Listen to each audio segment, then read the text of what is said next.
Peace, infinite waters diving deep once again. Woo! Breathing in that good ass prana, baby. We're here in the art gallery. Why modern dating makes me want to punch myself in the throat. Ouch. Please don't do that. Okay? That was an article I read on Thought Catalog. A really great article that made me think a lot. And I get a lot of messages from people saying, hey, Ralph, hi. What is it with modern dating these days? Modern relationships where people find it hard to stay together, get along together. Why modern dating makes me want to jump on a roof and scream loud. We ain't even had breakfast yet. Can I get a hello? Okay, I'm going to share with you what I've learned along my journey. I've been in many relationships for long periods of time, in and out of relationships. So what I've learned is this. What's the difference between I like you and I love you? Buddha beautifully said, good old Buddha. Buddha's answer was so simple, okay? When you like a flower, you pluck it. I'll take you home.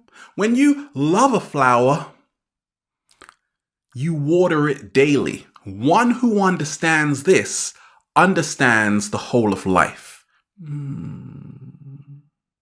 Slow motion this side.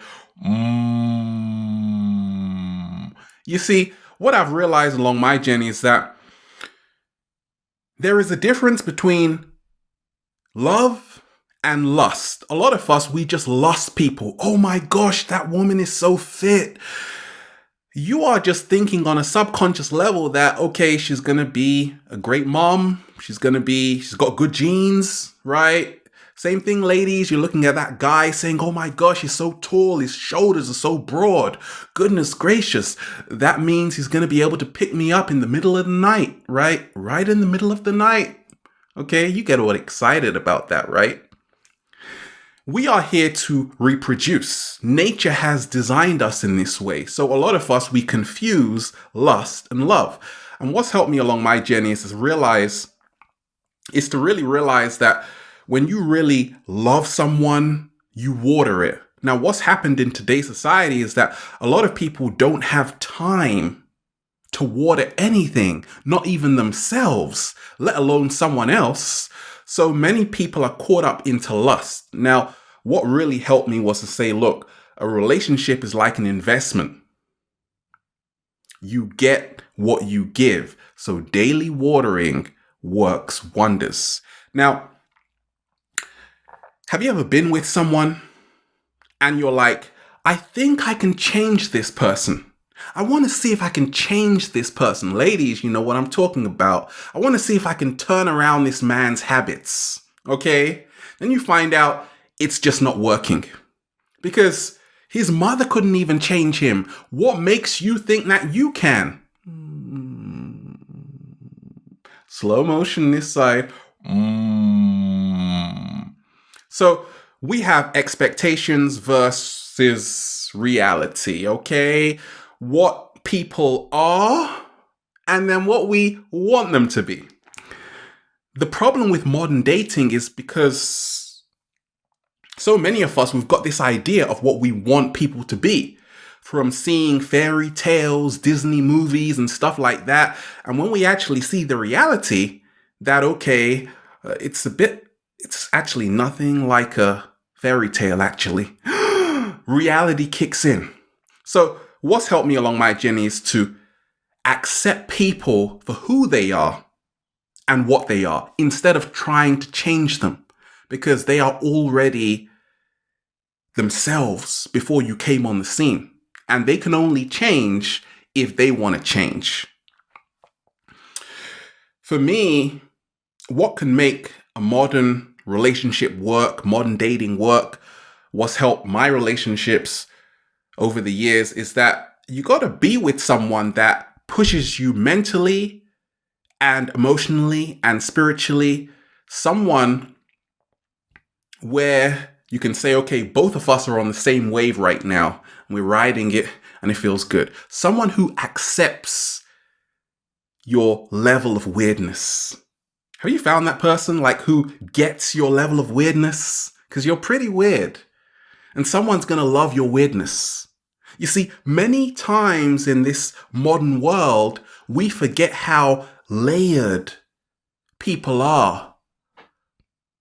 We only see their faces on social media sites, not realizing there is a complex being inside that. Okay, but when you are with someone who gets you, those sides of yourself you don't want to show to the world, then finders keepers, losers weepers, baby. That's a keeper. Okay. Now, with modern dating, where a lot of people run into problems and where I did for a long time is 7-Day Vegan Challenge. People forget how important food is when it comes to dating. I meet a lot of people doing the 7-Day Vegan Challenge write to me saying, hey, Ralph, what's up? I'm eating a more plant-based diet and my partner isn't. And I really want to show them your videos and get them to eat more strawberries. And then their partner sees it and their partner is like, okay, I'll do it for like a day. Then they go back straight to their old ways. It's just not going to happen. What happened to me? In my early days, I was in a relationship. I was eating a plant-based diet. The other person was eating a lot of meat and she just wasn't interested. I was like giving her leaflets after leaflets after information after information after website. Then I realized it wasn't working. It wasn't working at all. And then I realized this, that people will only change their food lifestyle when they want to.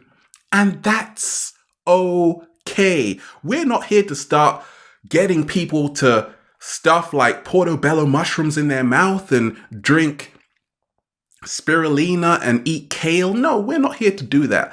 But what's helped me is to find someone that actually respects your food lifestyle. I did it, and you will see how your relationship will grow and become even more beautiful. Even more beautiful, baby. And we ain't even had breakfast yet. If you can see this, I talk a lot about the water relationship as being the most harmonious relationship on the planet. You see, people say, love is so simple, Ralph, and I say, no, it's not. Yes, love is simple, but it's a paradox because love is like the Holy Grail. Few find it. Many get lost along the way, and certain people just like totally go. They totally go the wrong way, right? It's that way. You're going that way, okay? You start to realize that when two people are truly in love, this is what I realized, no matter how far apart they are, they will always be thinking of each other, right? They will always be thinking of each other. That is a sign of true love. Now, what's happened in today's culture, in modern society, modern dating, is that people get bored easily. They always want to be stimulated, instant gratification. And that's why if there's a little argument, people separate, they get separated. They're separate now, and then they're like, okay, well, I'll just go and see someone else. So it's not really true love because once again, both of you aren't thinking of each other when you aren't together. See, that's the difference. And it's because everybody wants a quick fix in modern dating right now on the planet. Everybody wants it right now, and relationships take time. It's like building a pyramid. How long did it take to build the Great Pyramid of Giza? A long time. Just like it will take to build a great relationship. The greater your relationship, the more time and energy and patience will have to go into it. Mm-hmm. Slow motion this side.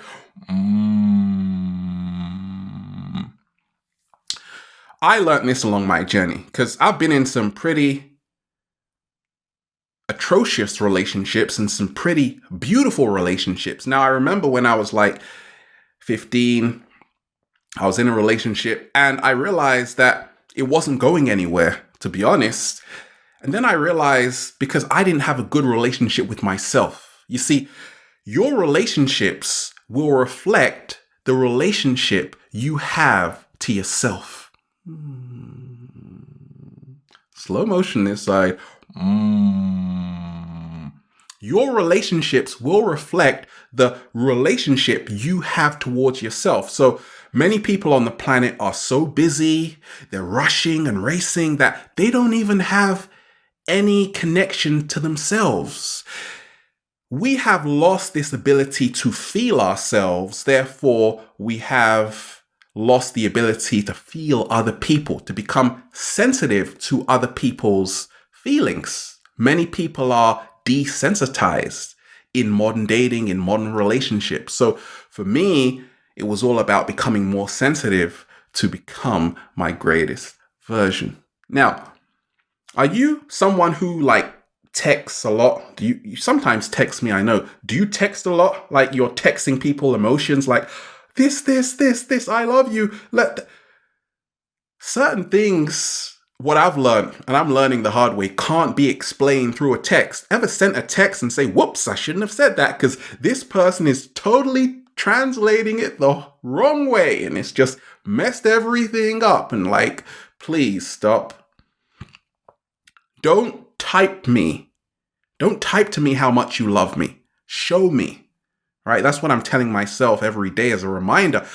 That's why a lot of modern dating has gone pear-shaped, because people are trying to text emotions when you can't. You actually have to be in their presence. You got to experience it with them. A lot of text messages have messed up a lot of relationships. Be careful. Are you someone that takes a quote literally? You're like, okay, I am never gonna talk to this person again. That's a quote, right? Don't talk to people who mess you around a few times in a relationship. Walk away from anything that doesn't serve you. Now that's great. But you see, most people, so many people on the planet are taking quotes literally. Don't do that. That's what I had to tell myself. It's only a quote, right? Just because it says walk away from whatever no longer serves you, you might be walking away from a pot of gold, some diamonds that just need you to actually face them with more work instead of running away. So what I always tell people is that you don't want to base your whole life relationship on a quote, okay? Because we let our egos get in the way of love, of life, of everything comes into our life like a thief in the night. Who came into that window? Your ego did, right? Look, and the ego is a 3-letter word that can destroy a 12-letter word called a relationship. Are you in your ego right now in a relationship? I've had to check myself a few times because I've been in my ego. And what the ego actually does is that the ego protects us from, it thinks it protects us from not feeling pain, but what the ego actually does is forces us to suppress emotions. So a lot of women write to me saying, look, the guy I'm with is so egotistical, but when he first met me, Ralph, what? He was so cute, so nice, and then all of a sudden he changed. He got into his ego, and now it's like he doesn't even notice me anymore. It's all about moving back to the heart space. That's what will create a better relationship and better dating experiences for you. You got to be in the heart because the ego separates. Only the heart can connect. Slow motion this side. And I've learned that everything can be healed. It can be fixed. Dating can be healed and fixed. Everything can be worked upon. But you've got to decide when to let go. To let go and let things flow, like that, or let go and let things crash, right? Ouch, right? You got to choose. Certain things are worth fighting for and certain things aren't. But what I've realized along my journey is that it shouldn't be too much force. Like, you shouldn't have to force a connection or a relationship. It's got to be a perfect fit. It doesn't mean it's always going to be easy. You have to realize certain times you will have arguments, late nights. I've had it along my journey, and it can sometimes be annoying. But there are certain people who touch our hearts, and these are people we should never let go. Aww, yeah, aww. And then you just say, feels so good to be alive, baby. Can I get a hello? Have a beautiful day. We're just breathing in that good ass prana, baby. We're here. Infinite waters. Diving deep once again. Stay well. Stay healthy. Peace. You.